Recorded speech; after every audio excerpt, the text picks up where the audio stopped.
রহমানির রাহিম। সর্বশক্তিমান আল্লাহ তাআলা রাব্বিল আলামিন। একটা কথা আছে না, পৃথিবীতে যা কিছু সৃষ্টি হয়েছে আল্লাহর হুকুমে সৃষ্টি হয়েছে। আল্লাহর হুকুম ছাড়া একটা গাছের পাতাও লড়ে না, আল্লাহর হুকুম ছাড়া কোনো জিনিস সৃষ্টি হয় না। এই যে এগুলি এত সুন্দর ধান মাঠ ভর্তি কেন দিচ্ছে জানেন? শুধু আদমের জন্য, আদমের রিজিকের জন্য। যেখানে আল্লাহ পাক যে আদম সৃষ্টি করেছে তার রিজিক আল্লাহই দিবে।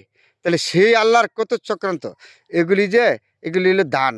এই ধান লাগাইছে জমি থেকে, আবার এই ধান কাটবে, আবার চাউল বাড়ি করবে, তারপরে পরিবার হারা জাত গোষ্ঠী সবাই খাইয়া বাঁচবে। শহর বা গরম, শহর বা গ্রাম সব জায়গায়। তাহলে রিজিকের মালিককে আল্লাহ না?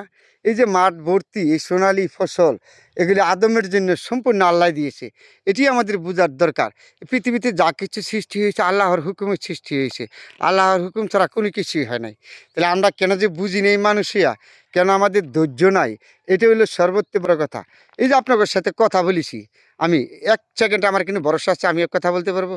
কোনো ভরসা নেই। তারপরে কেন আমরা বুঝি নাই?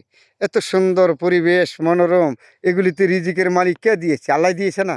আল্লাহ এই যে মাঠের ভিতরে ধান, এই ধানের থেকে চাউল হবে, আমি খাবো, আপনি খাবেন, পরিবেশ বাঁচবো, মনোরম, কত সুন্দর। একজন মানুষের জন্য আল্লাহ পাক কত কিছু দিয়ে দিয়েছে, গাছপালা, ফল, মিহার, যা দেখেন এগুলি সম্পূর্ণ আদমের জন্য। তাহলে এই আদম হইয়া আমরা কেন বুঝতে পারি নাই, আল্লাহকে চিনি নাই? এটা আমাদের বড় অপরাধ। আসেন না, আমরা ভালোকে ভালো বলি, খারাপকে খারাপ বলি।